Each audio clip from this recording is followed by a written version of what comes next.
Um dos empresários mais polêmico e enigmático dos últimos tempos, um magnata condenado por fraude e envolvimento em esquemas financeiros obscuros. Ele se tornou conhecido como o homem mais odiado da América.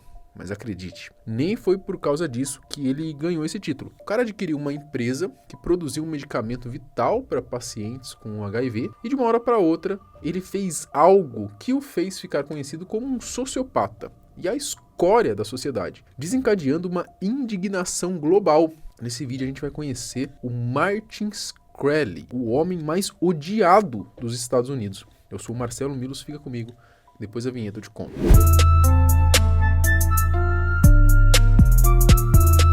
A vida de Martin Shkreli é marcada por controvérsias, polêmicas e uma reputação de empresário ganancioso nada boa. Seu comportamento provocador e suas declarações públicas ajudaram a arranhar mais ainda a sua imagem. No entanto, a sua história não se resume apenas a esses eventos e seu impacto na indústria farmacêutica e o seu legado que ele deixou são sempre temas de discussão entre as pessoas no meio. Como que um milionário do ramo farmacêutico ganhou a alcunha de ser chamado de o homem mais odiado da América?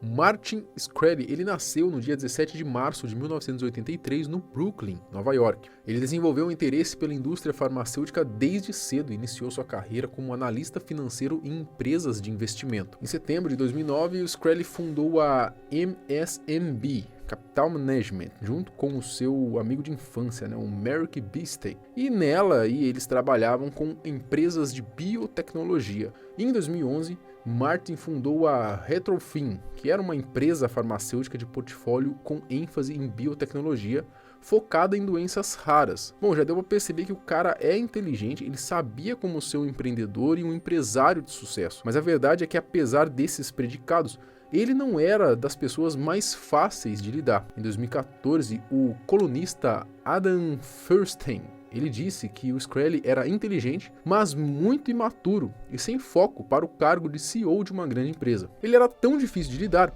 que o conselho da Retrofin decidiu substituir o Shkreli em setembro de 2014 e ele renunciou à empresa no mês seguinte. Traduzindo, o cara foi praticamente expulso da própria empresa que criou. Mole. Martin chegou a ter uma briga milionária nos tribunais contra a sua antiga empresa. Mas foi no ano seguinte, com a sua saída da Retrofin, que ele ganhou as capas de jornais e se tornou o inimigo número 1 dos americanos.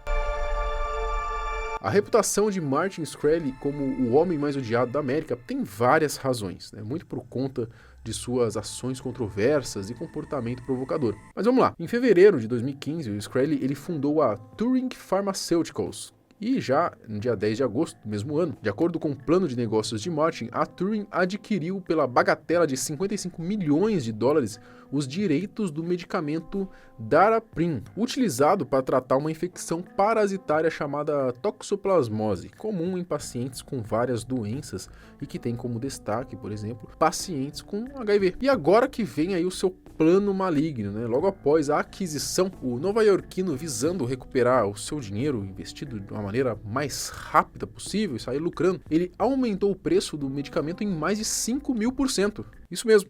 Imagine só você que tem que usar um medicamento aí de forma recorrente, contra a sua saúde, senão você pode até morrer. De uma hora para outra, sofre esse aumento absurdo, o medicamento. Ele passou então de ser de $13,50 para $750 por comprimido. Olha isso, que loucura, cara. Esse aumento exagerado gerou uma indignação coletiva, Todo mundo ficou puto com o cara, com razão. Ainda mais porque os pacientes dependiam desse medicamento para sobreviver. Um monte de doença grave é tratada por ele. Obviamente, todo mundo caiu matando para cima do cara, a imprensa perseguiu, a opinião pública, enfim, todo mundo ali tentando saber as justificativas dele, que não fosse a ganância, puramente a ganância, Essa atitude de Shkreli foi vista como um exemplo de ganância exacerbada, e insensibilidade para com aqueles que necessitam de um medicamento para manter a sua saúde. Como comentei, ele enfrentou uma enxurrada de críticas da opinião pública, além dos profissionais de saúde,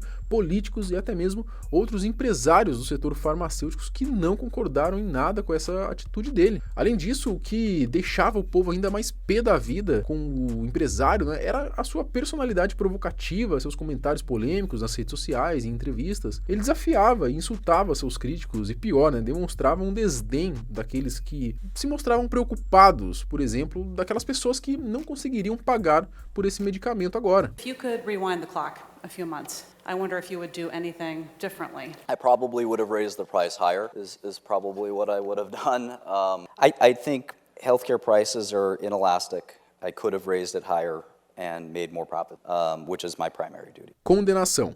O Martin, em 2018, ele teve problemas com a justiça, mas não foi nem por conta dessa sua atitude, né? Vale destacar aqui que o aumento dos preços aí de medicamentos não é ilegal, né? Nem mesmo tão incomum assim na indústria farmacêutica norte-americana. Por isso o empresário ele não enfrentou nenhuma punição pelo escandaloso reajuste que ele deu. Mas na verdade, o fato que o levou aos tribunais foi uma acusação de fraude ali e saques de milhões de dólares em 2 fundos que ele gerenciou, o MSMB Capital e o MSMB Healthcare, que lá no seu início de carreira ainda, né, o Shkreli ele utilizava esquemas ilegais para poder pagar dívidas e enganar alguns investidores, né? O juiz então considerou ele culpado por esses crimes e por inflar o valor das ações da Retrofin, a empresa dele, né, antes da Turing. Todas essas ações resultaram em seu julgamento e a sentença aí de 7 anos de prisão. E ele, ao saber disso, até chorou. Olha só que dó, né? Ele não tem culpa nenhuma, ele é super gente boa. Uma curiosidade é que antes da condenação, enquanto ele esperava a sentença em liberdade, Shkreli ele fez um pedido nas redes sociais um tanto quanto bizarro, eu diria, né? O que acabou até levando ele para cadeia pela primeira vez. O Martin pediu para os seus seguidores, né, que levassem para ele os cabelos da ex-candidata à presidência dos Estados Unidos, a Hillary Clinton, em troca de $5.000. Então você vê que realmente o cara não batia muito bem das ideias, né? E hoje, depois da sua condenação e de ter que arcar com aproximadamente $72 milhões em multas, o Martin foi solto em 2022. E hoje, com 40 anos, vive uma vida muito diferente da de milionário que ele tinha quando ele era um magnata do mundo farmacêutico. De acordo com uma matéria do dia 30 de maio, né, recente, o ex-milionário hoje trabalha dando consultoria para escritórios de advocacia e seu salário seria em torno de $2.500 por mês. Bem menos do que ele estava acostumado a ganhar, né? Mas o mais importante é que, pelo jeito, o cara não é mais o mesmo babaca de antes. De acordo com a notícia ainda, desde que saiu da cadeia, ele tem tido aí ajustes positivos e vem melhorando seu comportamento. Será que ele mudou só porque ele perdeu a grana que tinha ou ele mudou mesmo de verdade? Você acha que o dinheiro ele corrompe as pessoas, deixa as pessoas às vezes babacas desse jeito, ou ele só potencializa quem elas já são, né? Comenta aqui embaixo o que você acha sobre isso. Na minha opinião, minha humilde opinião, eu acho que o dinheiro, o poder, ele potencializa quem você já é. Se você é uma pessoa humilde, você é uma pessoa de boa fé, né? É uma pessoa de caráter, eu acho difícil, talvez, você com dinheiro e com poder se tornar uma pessoa desonesta, se tornar uma pessoa extremamente arrogante, que se acha mais que os outros. Então eu acredito que o dinheiro ele potencializa. Às vezes a pessoa ela já tem esse resquício, mas ele é muito, quase que insignificante, quando a pessoa não é ninguém na vida, se a gente pode dizer assim.